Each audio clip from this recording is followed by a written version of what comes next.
Well, another thing in certain short supply nowadays nationwide is cheap gas. And even with fuel prices slowly dropping from the record-breaking high last summer, drivers are still feeling the major pain at the pump, and that's especially true for diesel drivers. Our Tom Kowalski spoke with drivers tonight about the high prices. He joins us live from Sheetz, where the company's trying to provide a bit of a relief. Tom.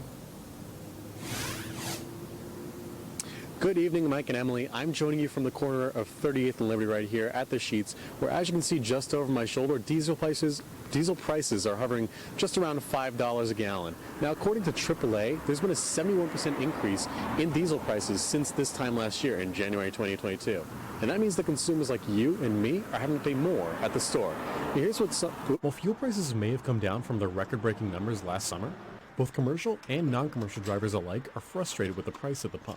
I'm spending $500-600 a day in fuel. A lot of these truck drivers, I hear them complaining they got bigger tanks and the pump will actually shut off at $1,000. For truckers like Chris Mantell, the high price of diesel is eating into his payday. Essentially, whatever I don't spend in diesel is what I get to take home. So that's my cost has gone up, so my bring home has gone way down. Put a lot of smaller guys like me out of business. And even with Sheetz now selling diesel fuel at a 50-cent per gallon discount, many truckers still have to crunch the numbers to make sure they're getting the best deal. I use a Comdata fuel card, so I get discounts. I normally fuel up at TAs and pilots, and I mean, I got smaller tanks on this truck, but when I fuel up, I usually save around $100. I'll have to compare prices, I guess. But with those savings, consumers like Luann Gaddy are hoping prices for them will start to go down. I hope that helps them with their purchasing and with their products so that they can hire more workers and so that they can perhaps maybe pass some of that along to the consumer at the product end, with the companies. But truckers say it's not the fuel prices driving up costs. There hasn't been as much freight as there used to be. I mean, I haul flatbed, so a lot of customers aren't buying things, or they're kind of waiting to see what the economy does, because they do have to pay more to ship it.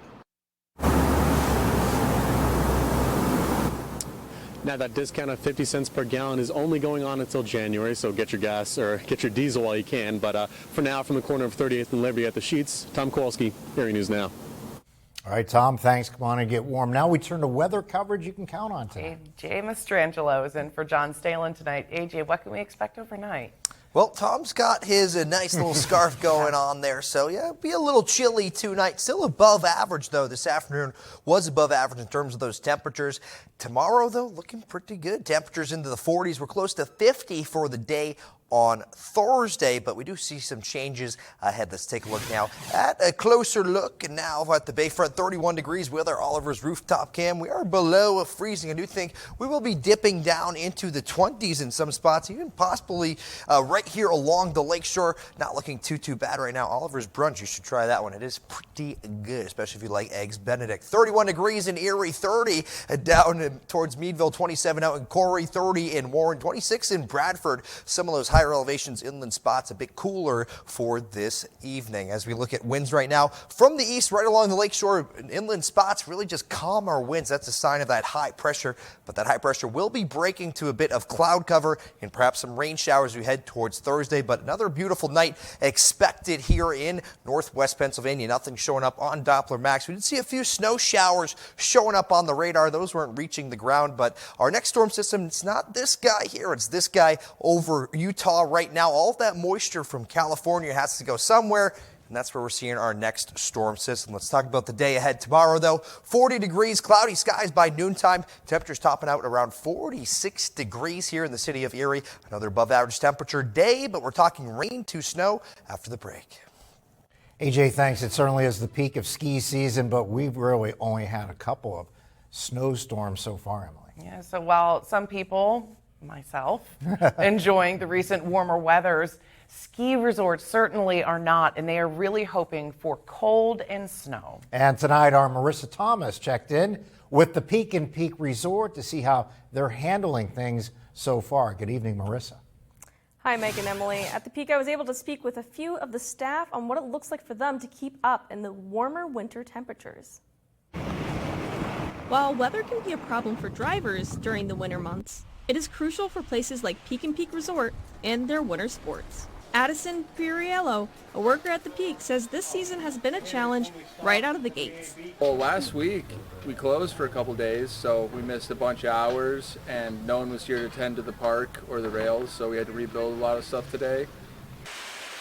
In the off-season, the ski resort was able to get another compressor and 2 more groomers to keep the slopes at their best. A lot of the hills took a good beating, a lot of dirt spots. It's sad to see because it's like the middle of January. But the snowmaking and the groomers here seem to be putting in a lot of work, filling in stuff, making sure everything's rideable for everyone. So we're still open, as you can see. Though there has been a mix of weather for this season so far, staff like Assistant Manager of Ski Operations, Brian Gear, says they still have optimism for the weeks to come. As we move forward, more trails are going to be open. Just because it's warm out doesn't mean the snow's going away. Just because you don't have snow at home doesn't mean we don't have snow here. We're able to make quite a bit. I also spoke with the ski resort Mount Pleasant of Edinburgh, and they also had to close for a few days last week, but are making their way back to making snow and currently have the highest enrollment they've ever had for their after-school program. Live from the studio, Marissa Thomas, Erie News Now. Marissa, thanks. That's good to hear. There's a speaker change for the sold-out Martin Luther King Jr. Awards dinner this Saturday at the Bayfront Convention Center in Erie. Because of serious health issues, unfortunately, Thomas Dorch, the national chairman of 100 Black Men of America, had to cancel. So now Vice Chair Albert Dotson Jr. will give the keynote address. The Dartmouth grad and managing